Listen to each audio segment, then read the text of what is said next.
Hi, good afternoon, everyone.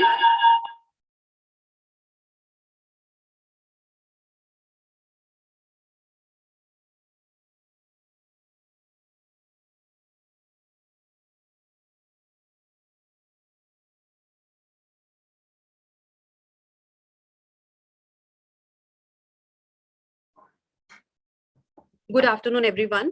I, Afsha Aziz, on behalf of Manya, the Princeton Review, welcome you all for this session, which is going live on YouTube with Johns Hopkins University, Johns Hopkins Carey Business School. So from this Johns Hopkins Carey Business School, we have our special guest today with us, Dr. Oksana Carlson. Hello, Dr. Carlson. Hello, everyone. So she's working in the capacity of Associate Dean, Global Collaboration. We also have Mr. Shreyas with us, who is working in the capacity of Program Associate. Welcome, Shreyas. Johns Hopkins Carey Business School provides or offers number of programs into STEM as well as non-STEM designated programs. So we would like to start with the session, and I request all the coordinators at different centers to please ask your students to raise their hand either, or they can type their questions in a Q&A tab or the chat box. We'll be catering the questions afterwards once the presentation is done. Thank you so much, everyone, for joining the session. Over to you, Dr. Carlson.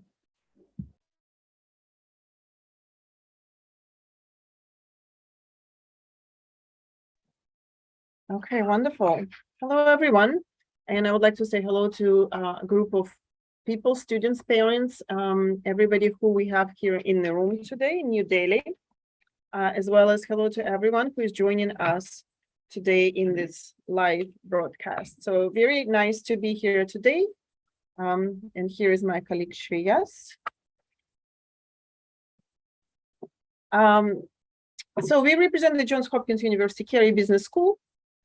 It's great to be here today, and we will focus today on building building strong application for business applicants.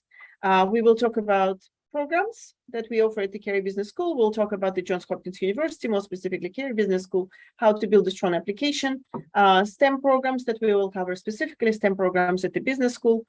We will look at the admissions, requirements, application process, and then we'll leave about 20 minutes for questions and answers.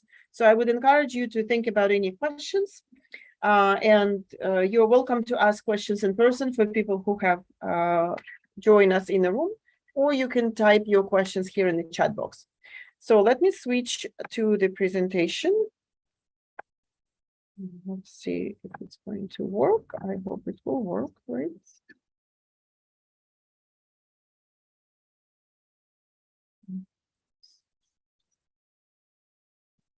Okay, let's see. Hopefully that will work. All right, building a strong application for MBA and MS programs at Johns Hopkins Carey Business School. A lot of information we'll cover today will be actually relevant to people who will be applying in the United States but other schools, and maybe even outside the United States. But we will use Johns Hopkins Carey Business School as a great example of the programs that we are talking about and how to build a strong application. I'm sure you all heard about Johns Hopkins University. It's a very well-established university. It was established more than 140 years ago. The main campus is in Baltimore. Baltimore is in the state of Maryland. That's very close to Washington, D.C., the nation's capital.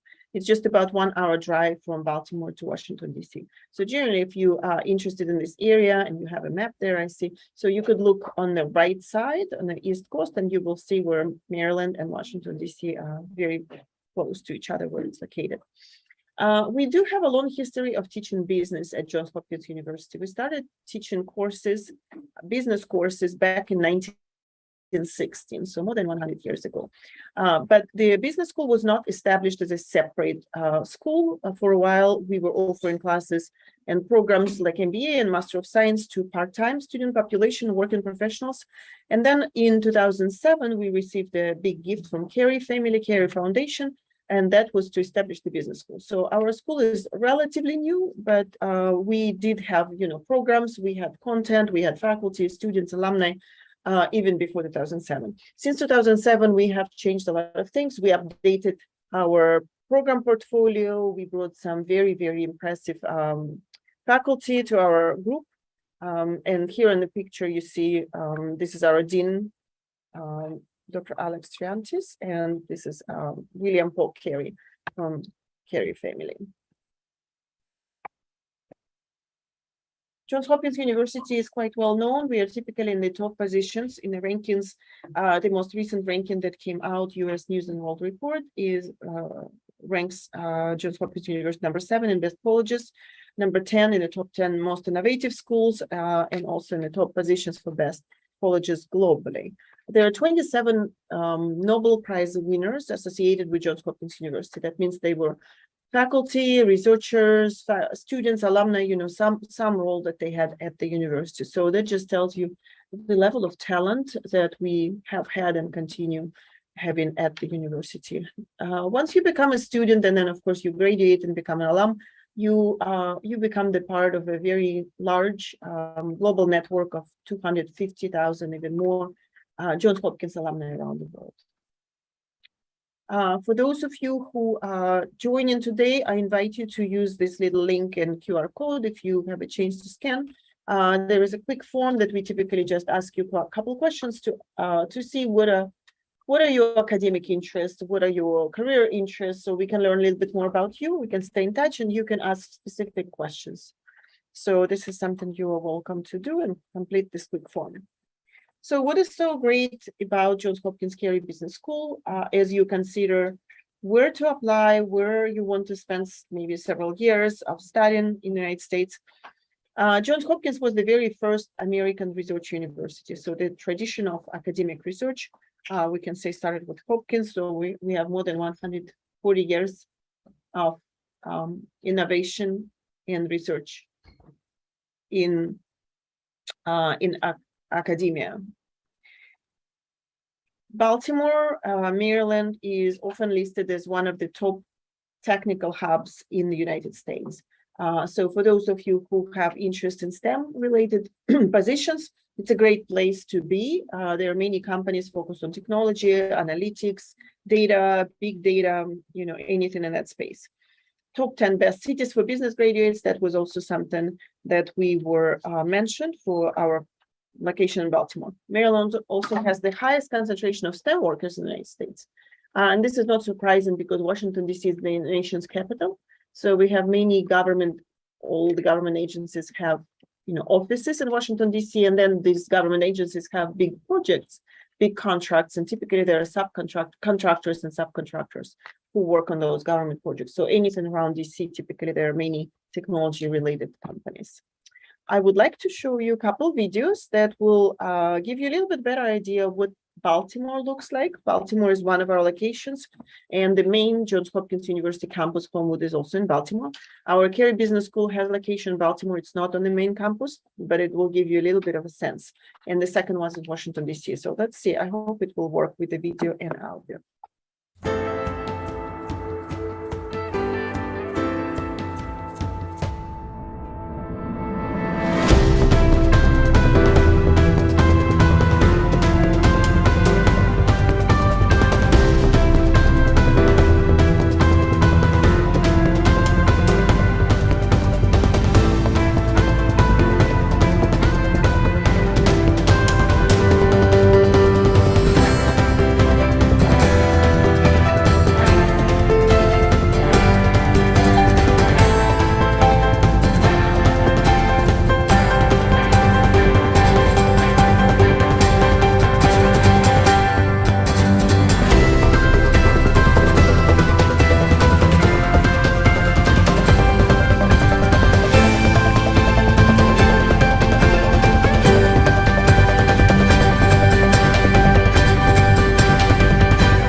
Baltimore. Now let's take a look at Washington, D.C., the nation's capital.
I hope you enjoyed these two videos. That was again Baltimore and Washington, D.C.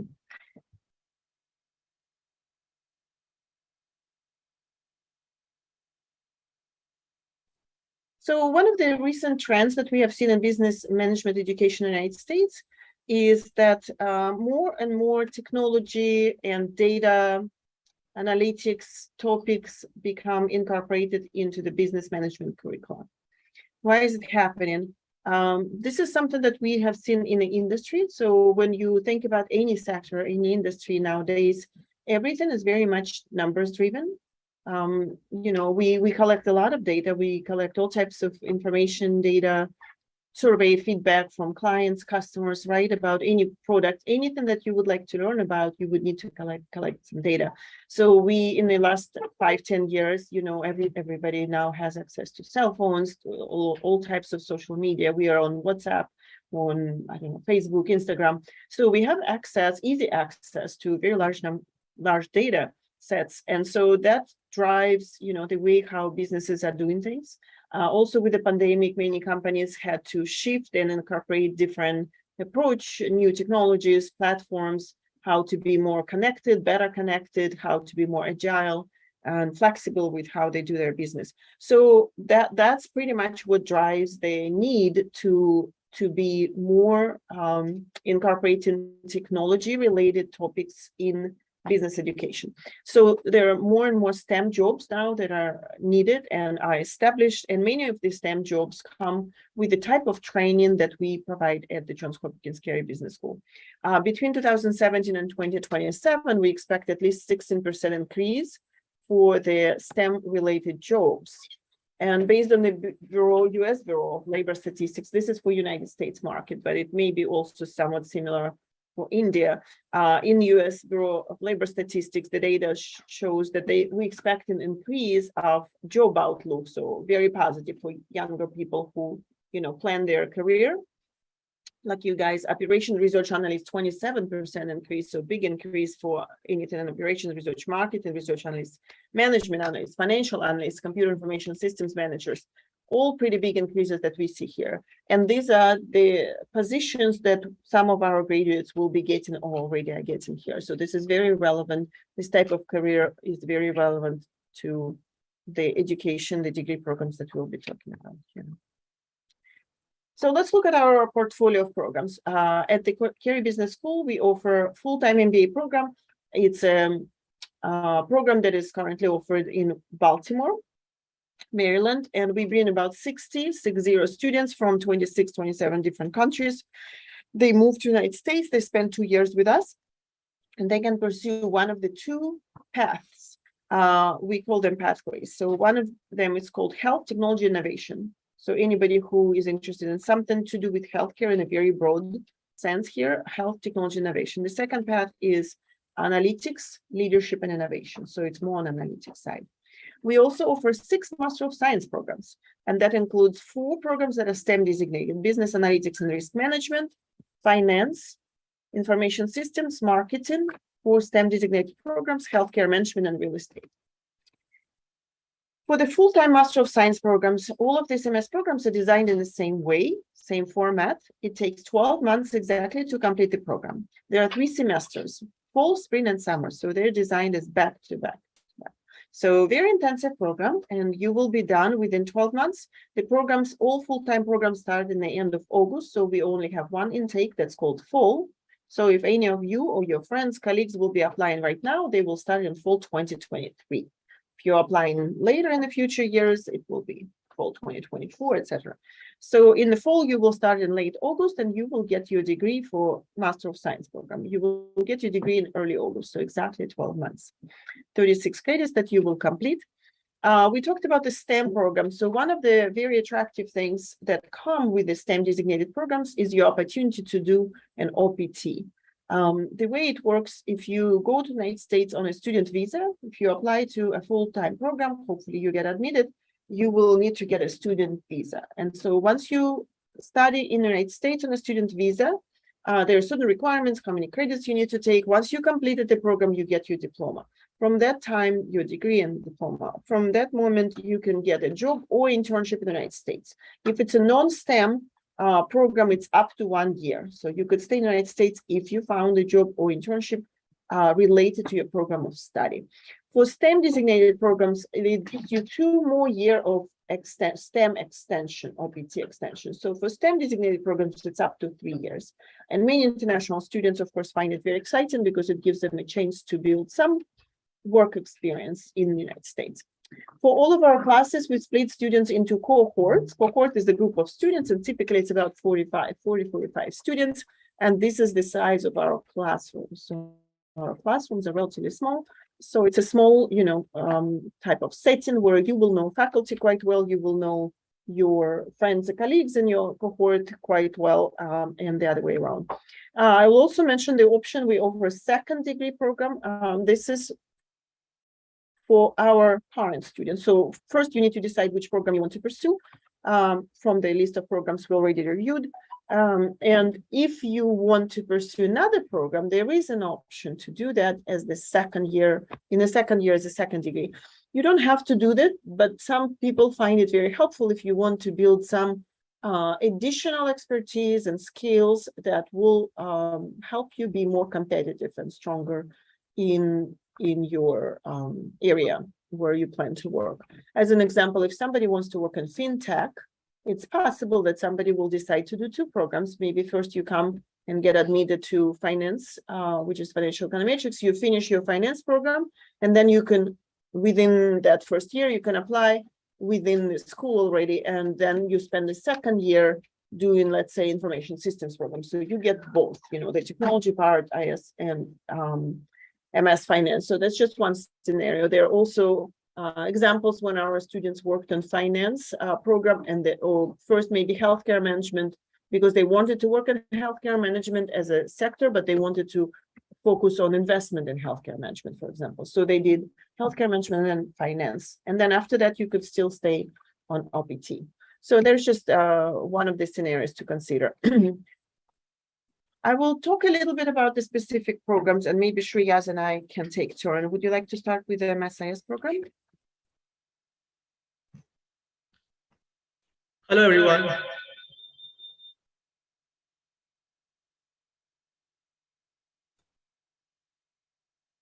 Hello.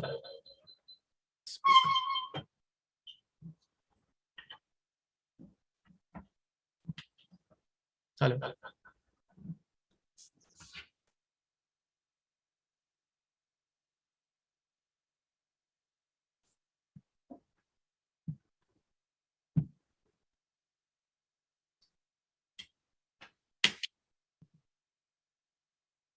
It's okay. Do you want to turn off yours? And go to This is turned off.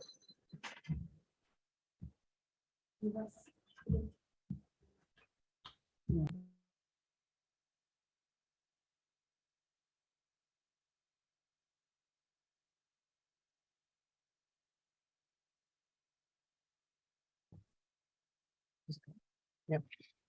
So, hello everyone. Sorry for the glitch. I have been speaking to a lot of students who are planning to study abroad, especially in US. They are planning to study in various universities, looking at various programs. And I would like to share this information that I've seen a strong interest of Indian students planning to pursue their master's program in this particular subject that is information systems. Especially, I have seen this trend coming from engineering students who are currently pursuing various engineering courses. And now they're quite excited to look at this particular course. Reason being, I would like to explain this program with the help of the curriculum, that the way we have designed the curriculum of this particular program. So here is the curriculum. So what we have done is we have designed the curriculum into 3 segments. The first one, as you can see, is business foundations, followed by the functional core. If you look at the business foundation, here we are strictly talking about business courses such as business communication, leadership and human values, etc. Down we have functional core, where we're strictly going to stick to the technical aspect of this program. We're talking about IT and global strategy. We're talking about softwares over here, what's currently happening, what is the trend in the IT industry. Reason being why we have integrated business communication or business subjects with the technical subjects is that business management is something that is required in any industry that you're looking forward to. Just sharing an example again, if you are into production of software, if you are into the technical industry and you're making softwares, Would you like to be in the position where you are developing softwares, or would you like to take over a good amount of people? You would like to take over a team and look after the softwares being developed, manage the team, and be in a leadership position. And that is what is happening. That is what the trend we have seen, which is happening in the United States. And most of our alumni are going out with this degree, and they are able to secure good positions in top companies in the United States. The average Gmat score which is required for this particular program is approximately around 665. I would just like to share that for all our MS programs, it is just not about Gmat. We do accept GRE exams as well. So you can decide which exam is more convenient for you and you can go ahead with that. The male to female ratio is quite equivalent in this particular program. Here are some list of companies that I've shared over here on the presentation. You can see a couple of them. So a lot of our alumni from MSIS programs are working in these companies. If you visit our website and you go to employment outcomes page, you can have an entire detailed view of where our alumni are working, what are they doing currently. This is just a glimpse to give you an idea of where our alumni are after completing the programs. By industry these are the options that you can go forward with after completing this program inside the technical part. And by function, just to give you a basic idea of what your position or what your designation would look like. Moving forward. Let me talk a little bit about the MS Finance program. Thank you, Shreyas. So our MS Finance program is focused on financial econometrics. Obviously, people who come to our MS Finance program have very strong quantitative skills. So if you are interested in MS Finance program, it would be a great idea to make sure you are really, really strong in that area. And we'll talk a little bit about the class profile in a minute. We do have collaboration with the Cfa Institute. And our curriculum is recognized by Cfa Institute. What it means is that a certain portion of our curriculum in MS Finance program has similar or the same content as the content that is covered by Cfa exam.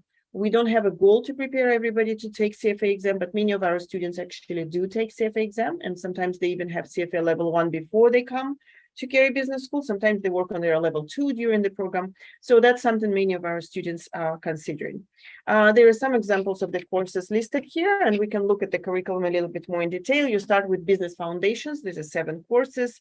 You move on to the functional core. You start building a little bit more specific knowledge in computational finance, derivatives, fixed income. Of course, it's a focus on financial econometrics, so you will be doing linear econometrics, non-linear econometrics.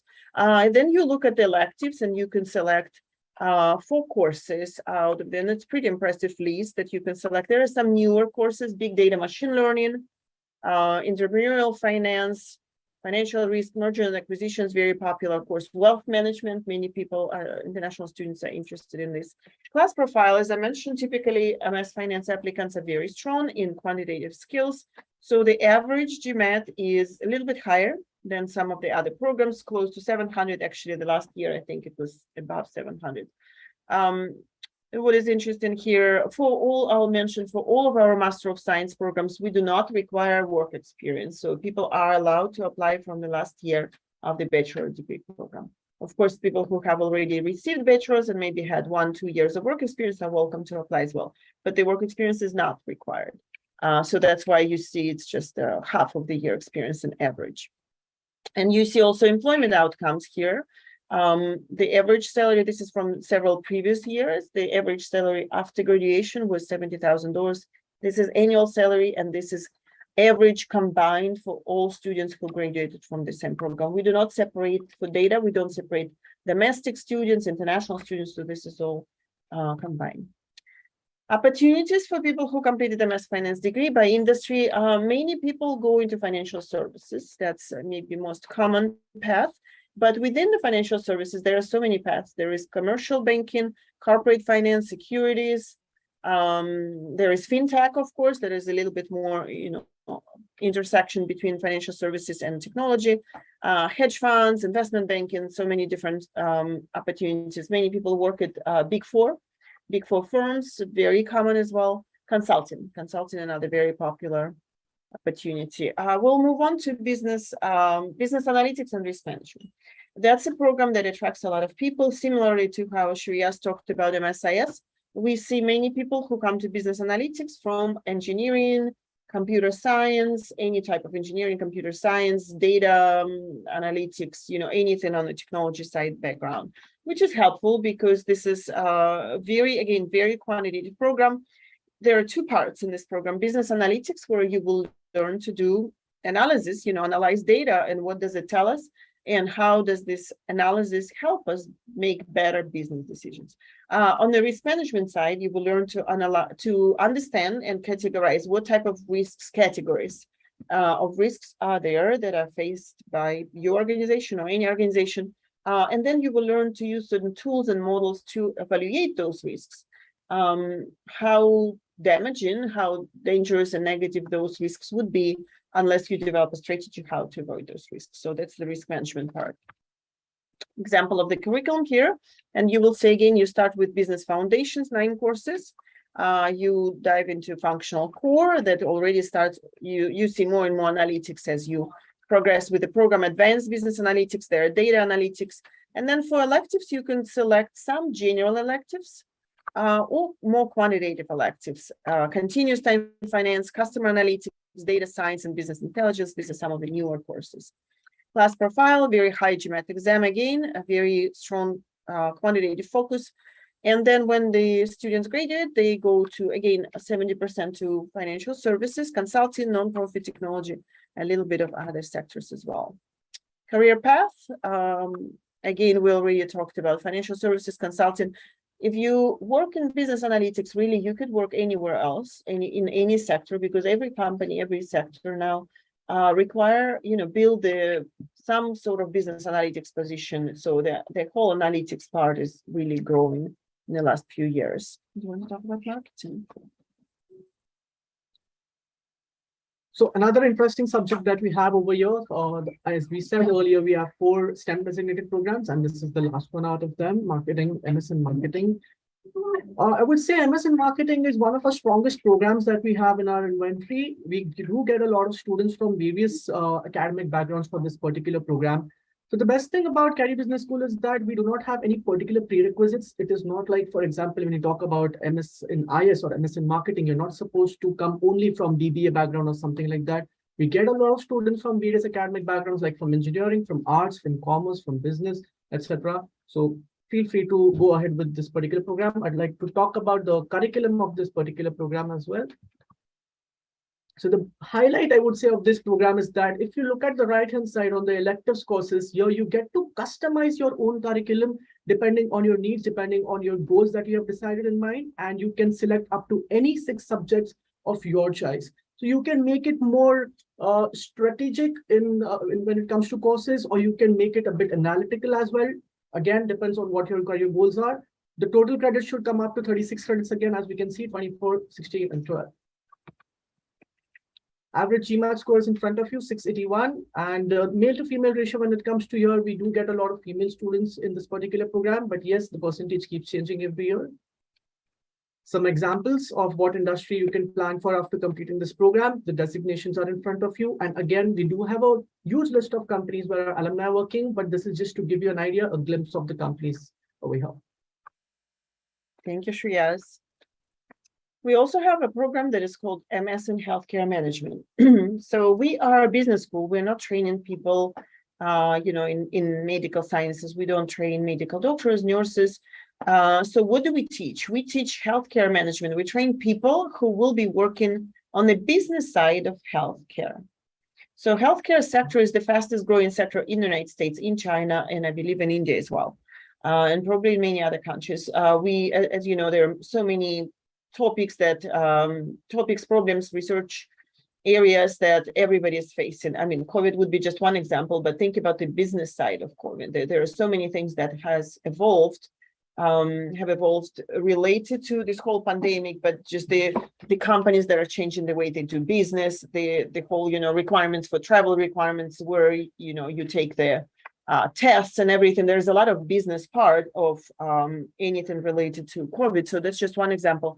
But we're looking at healthcare in a very broad sense. So healthcare would include anything that is, related to healthcare or medicine. So that would include any hospitals, inpatient, outpatient clinics, I don't know, dental, the whole dental area, any types of clinics, pharmaceutical, the whole pharmaceutical sector. You are looking at R&D, then production, manufacturing, packaging, sales, marketing of all of these products. So a very large area for pharmaceutical, bioengineering, biotechnology. What else? Research, I don't know, government agencies. So think about all of these organizations. Every company will need finance department. Every company will need marketing department, logistics, supply chain, strategy, operations. So this is the business side of healthcare sector. So that's what we are looking at. This is a great opportunity for those of you who may be interested in something to do with healthcare. This is the right time to be in healthcare. Healthcare sector, again, is the fastest growing, and that's where we expect the largest number of new jobs to be. Again, not for medical doctors, but for people who want to run, manage, do the business side of healthcare program. And the last program is MS Real Estate and Infrastructure. This program is based in Washington, D.C., and we have had it for more than 25 years. We have a very large network of real estate professionals and experts in Washington, D.C. area who are involved in our program, teaching our alumni, and just really impressive network. Let's share a few examples of our alumni stories, success stories, where they are today, what are they doing. So why don't you start, Shreyas? Yeah. So this part is something that really excites me. I love talking about our alumni. I love sharing about what they're currently doing. We do have some great alumni who secured really good positions in the United States, and they're doing quite good. And I would like to share some stories, and I would like to share their experience of how their journey has been so far. So for example, starting with Tanush, who had completed his MSIS program very much recently in 2022, he completed his program.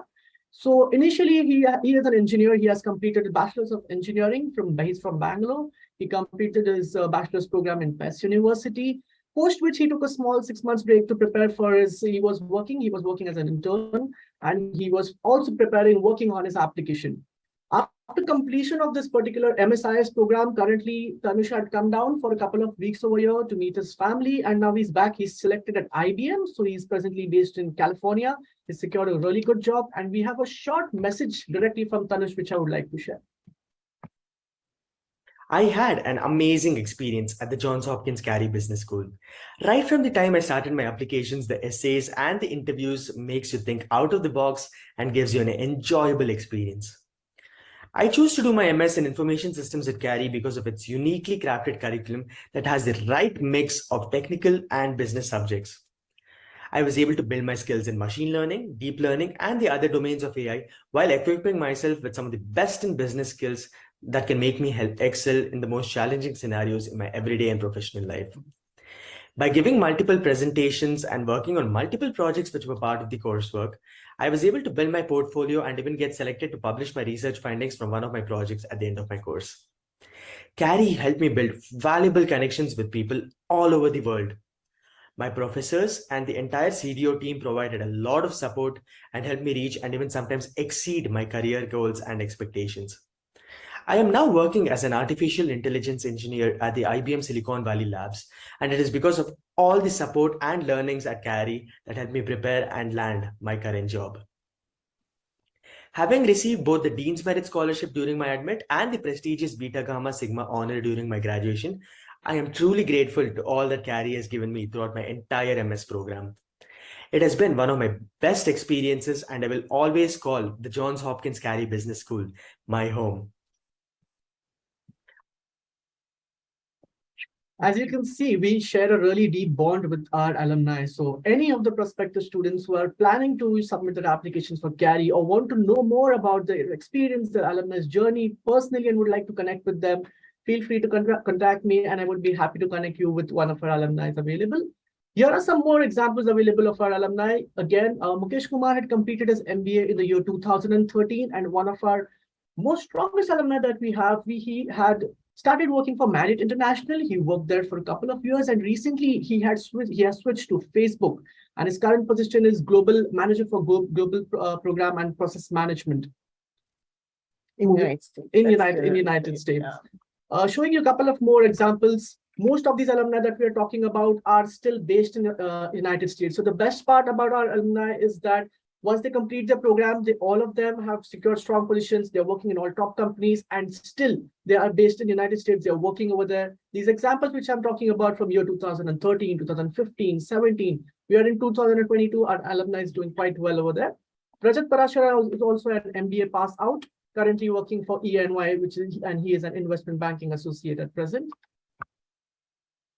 As I said earlier, we have a lot of students coming from various countries in our school, and would like to share some examples from these students from China as well. The current candidate is working at Accenture as a management consultant, and here are some suggestions which she would like to share with our students. Building connections with alumni, corporate advisors, and teachers from the CDO. I would like to also share that we have a really strong CDO team who can help you with your training and building connections in the United States. Raman Mathur, an MBA pass out, who had completed his engineering program from NMIMS, which is in Mumbai. I'm sure all of you are aware about this program.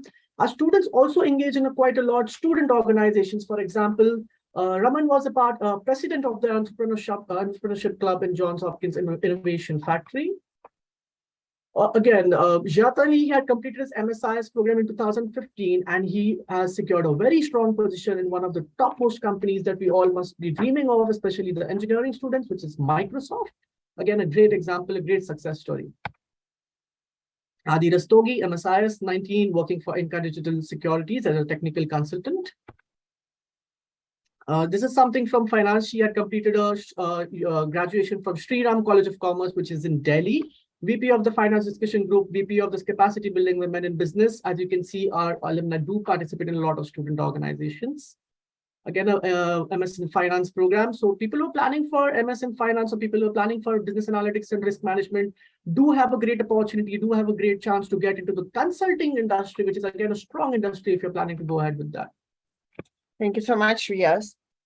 For those people who would like to build more connections in India, we do have a great network of alumni, Johns Hopkins University. So these alumni may be coming from different schools within Johns Hopkins University, not just Carey. And we have at least 600 university alumni that are based in India. As Shriyas mentioned, most of Carey Business School alumni actually plan to stay in the United States. So not many of them returned back to India. We have some alumni also who completed their degree and then got a position in UK. So it's a little bit maybe more international path that they typically pursue. But we do have a great alumni network in India. Just an example of employers, companies that typically recruit from Carey Business School. It's much larger. So this is just a small sample. It's a really large number of companies. You know, there is BCG, we talked about Accenture, we talked about all big four firms, and more, there is IBM, there is Google, Microsoft, some of the healthcare organizations, many others that you can see. There is Procter & Gamble, a lot on the financial side. You can see Bank of America and many others. We have a very well-developed career development office, CDO, that you may have heard about. For the application, so for those of you or your friends or colleagues who plan to apply now to start the program in fall 2023, here's the link. The application is now open. So I would encourage those people who want to start in 2023 to go ahead and open the application, create your own application. You don't need to have everything ready right away. So it's a good idea to start your application early, because then once you create it, you just design your login and password. You will have access to the application. You will see all of the sections you need to work on. So it's a good idea to open the application, start working on it, and then you can work step by step. Generally, what you would need, of course, to complete all of the questions filled in your application. One thing that we do require for international students, it's called transcript, course by course evaluation. Sometimes it's called credential evaluation. You may have heard about WES, World Evaluation Services. That's one of the companies that we do accept their reports for your credential evaluation. So the only thing you would need to do to get your latest, whatever latest your transcript, even if you didn't finish the bachelor's degree, you can send the transcript for the last how many years that you have already completed. You send it to WES or another organization as listed on our website, and they do your credential evaluation. We only require that students will complete the equivalent of a bachelor's degree in the United States before they start our master's program. The question we often receive, whether you can apply with 3-year degree or 4-year degree. We do not make this decision at the school level. We rely on the credential evaluation agencies such as WES, as long as they can evaluate your transcript, your credentials, and they say that your bachelor's degree is or will be equivalent to the bachelor's degree in the United States. We are fine with it. So we do have many students who came from India with a 3-year degree. And as long as their credential evaluation agencies gave us the final report showing that they did receive bachelor's degree, that's completely fine. So that's just one thing to keep in mind. And then you will see essays. Essays typically come with the prompts questions. So you would like to respond, of course, to these questions. Resume, a letter of recommendation, GMAT, GRE, we talked a little bit about it. For all of our programs, we do accept either GMAT or GRE. There is not a minimum score. So you don't need to reach any specific score. The average GMAT score that we gave you earlier, this is just an example, something to keep in mind. It's average, meaning that some people will have higher, some people will have lower, but it gives you a little bit of a sense where it is. We do require TOEFL and IELTS. However, if your program, your bachelor's degree program was full in English, the transcript is full in English, in the application field, there is a way, part where you can click to request a TOEFL waiver. Application deadlines, very quickly, again, there is the link. Everything is posted on our website. You're welcome to visit, take a look. October 26th, coming very soon, will be the first round, and then we still have round 2 and 3. One thing I'll mention for international students, we strongly advise students to apply in round 1 and 2. Simply because March is taking you a little bit too late in the process. By the time you get the application submitted, this is just the time when you submit the application, and then after this, of course, you still need to get your decision, then you need to make your the admission papers, then you need to make your own decision. So all of this takes time, and then you still need to work on the visa process. So that's a little bit too late in the process. We advise international applicants round 1 and round 2. We often receive these questions: do you offer any scholarships? My recommendations usually look at several different strategies, so don't rely solely on what university can offer you. Maybe there are some programs, national scholarships. Maybe there are some scholarships you can apply for in India and bring with you to your program. There are other scholarship opportunities and programs. Read on our website. We do have the whole list of different scholarships. So do build some sort of diversified strategy there. We do offer some scholarships at the school level as well. We don't have a separate scholarship application. What it means is that you just work on your application for the program that you selected, submit it. Hopefully it's a very strong application. The admissions committee will review then, can we offer you admission? And if we can offer you an admission, also can we offer you a scholarship? So if you hopefully receive the admission letter, it will include any information if we're able to offer you some scholarship. But typically, yes, we are able to offer some scholarship. We would like to see strong applications as well. Our contact information is here. Shri Yas, my colleague, is based in India, which is wonderful. Now we have a person who can advise you directly, help you choose the right program, help you with any questions about the application. And so this is all wonderful. And now we will move on to questions and answers. Again, you're welcome to complete this quick form. I think we will move on to the question and answers, and you are welcome. Those people who we have here in the audience, you are welcome to ask questions directly. Those of you who are joining online, you are welcome to ask questions in the chat box. Do you think people ask your questions, everyone?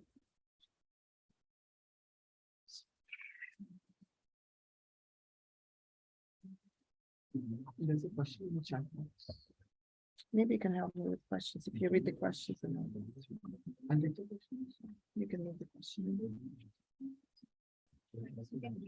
So Dr. Carlson, we have one question in the chat box, which is GRE a mandatory requirement? Great question. So yes, we do require either GMAT or GRE. You can decide if you pursue GMAT or GRE. If you haven't even started working on GMAT or GRE, I would recommend do a little bit of research, talk to your friends, colleagues. If somebody has done GMAT or GRE, think a little bit more. Some people prefer to take GMAT, some people prefer GRE. This is just your preference. We use the Gmat scale. So anything that you have seen with this presentation, we typically mention Gmat average in Gmat score. This is just what we use for Gmat as a Gmat scale. So if you took GRE, let's say you are absolutely, if you plan to do GRE, you are absolutely welcome to apply with your GRE. But if you want to see how your GRE score is related to the average GMAT that we mentioned for different programs, you could just do your own conversion. This is very easy all online, just for your own purposes. And you will see where do you fall in the Gmat scale.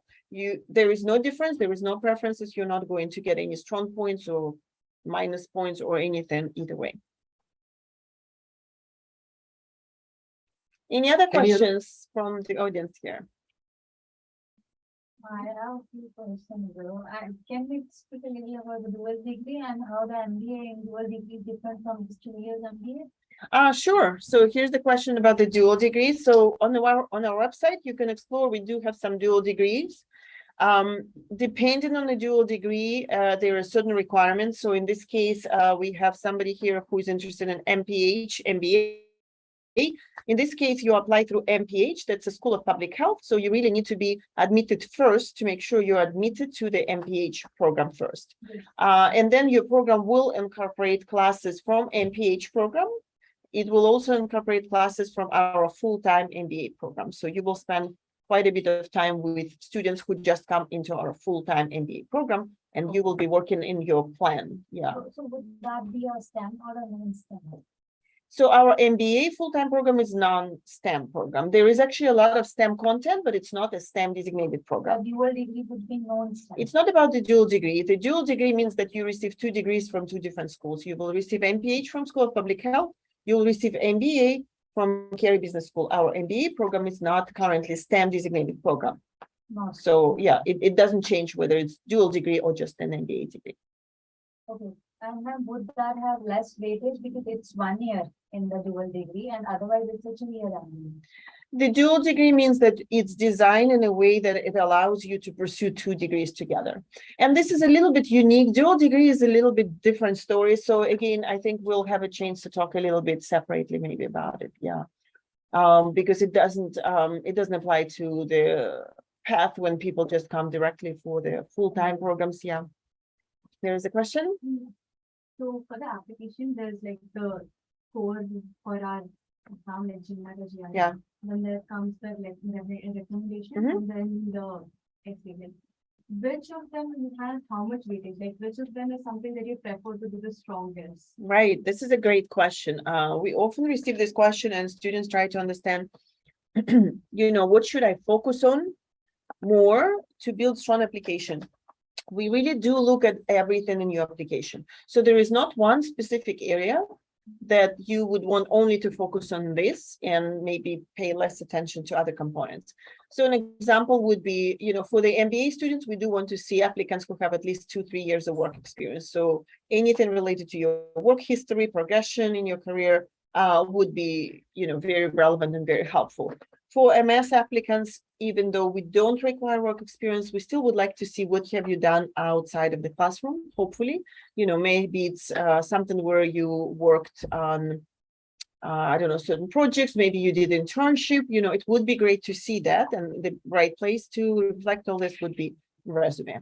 We would look at your recommendation letter because this is a great place for you to get recommendation from somebody who knows you very well.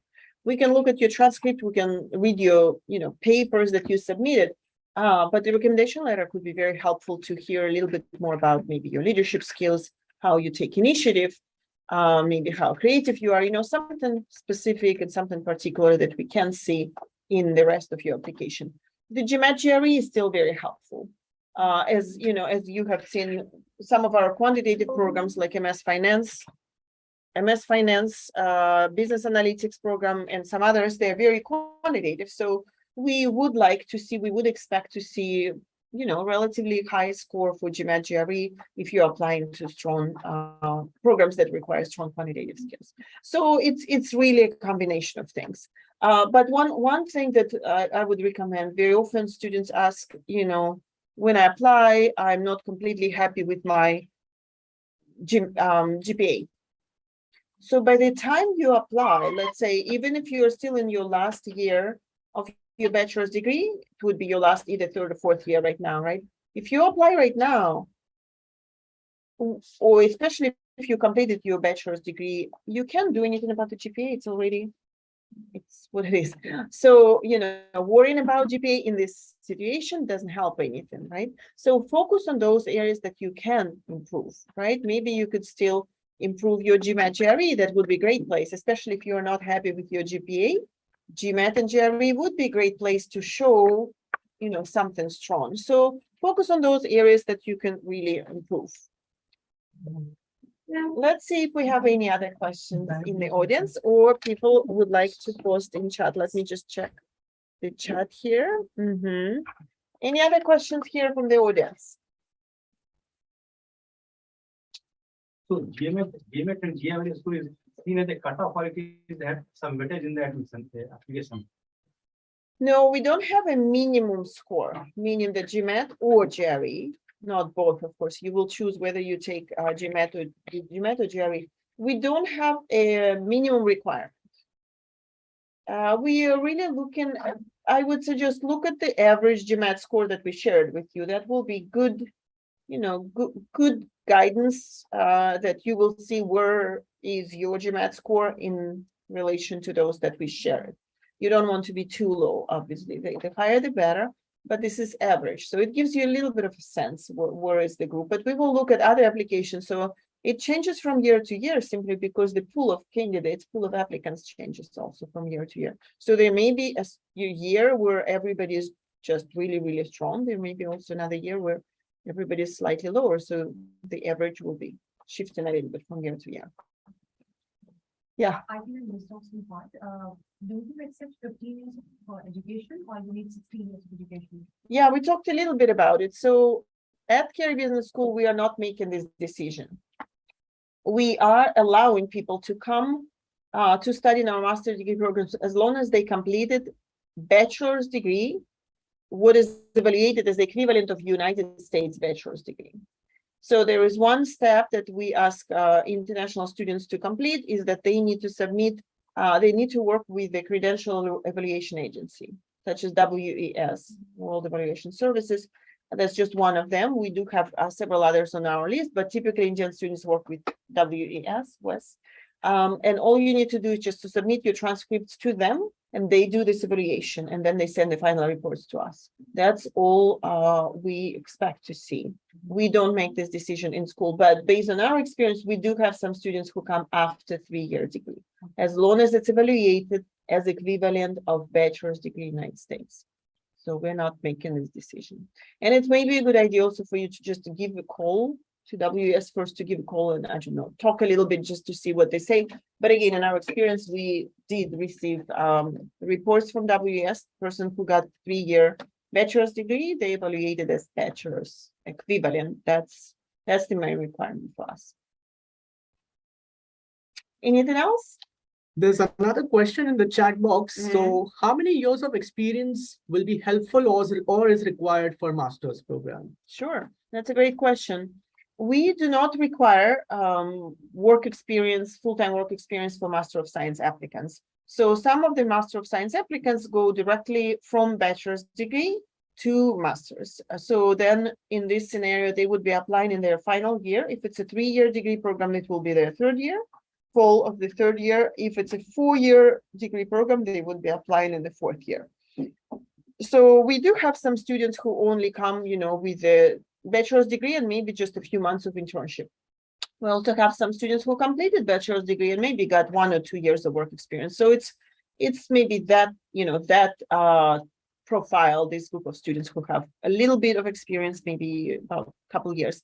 However, we do encourage all students who plan to come to our master programs to get as much, internship or work experience as possible, simply because it does help you understand what you plan to do. It helps you to shape your career goals. It helps you build more knowledge about the industry where you think you would like to focus on. So, business is something you can obviously study in the classroom, but it's very, very helpful when you do something outside the classroom. So from that perspective, it's not required, but we do encourage you guys to do something outside of the classroom. You could do summer internships every year.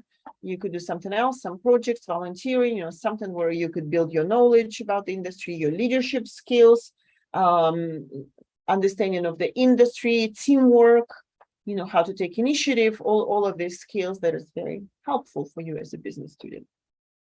Thank you, Dr. Carlson. So do we have any more questions over here from the audience that we have, or any other questions from any other centers who are with us, joined us at Zoom platform? Please type it in the chat box.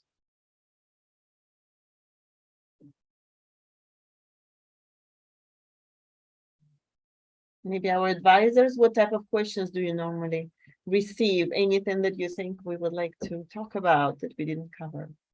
So it is basically about scholarships. Okay. Requirement that you've already covered. Yeah. And then again, I asked about the 15 years education acceptance Mm-hmm. and major programs you've already covered. Right. Job market also you've already covered. Yeah. Maybe just I will add, one piece that we often receive, especially in India, students ask how easy it is, easy or difficult to find a job in the United States. And this is also one of the questions that we typically ask our alumni. So this, one of the videos and stories you heard today is Tanush. So we asked him because he just got this job at IBM in the United States. He's in California. And we asked him, tell us what should we tell students, alumni, prospective students, what can we tell them, how easy or not easy it is to find a job or internship in the United States. And his response was pretty much the same that we received from other alumni, which is, it depends on you. It all depends on your drive, how driven you are, how motivated you are, how much time, energy you are ready to put into this. Being part of the Johns Hopkins Carey Business School, the whole Johns Hopkins, it gives you very solid training. So you will get at school, you will get very, very solid, technical management business courses, very solid training. Johns Hopkins is a very strong name also. It's typically employers know us. So having name such as Johns Hopkins, one of the top universities in the resume, it does help, of course. But it's still, it's something still you need to take initiative. You need to be what we call it in a driver's seat. We give you so much information. We have a very well-developed career development office. We work with students on several levels. We run all types of workshops during your academic year. We have all types of workshops, how to build your resume. We do industry days where you will learn more about the industry that you're interested in. As we mentioned, there's financial services sector, there is technology, consulting, healthcare, real estate, marketing, healthcare. There are so many different sectors. So you will learn about the sectors. You will learn how to find job and where to find a job, how to prepare for interview. We do the mock interview. There is just so much information there and resources. They are all available to students.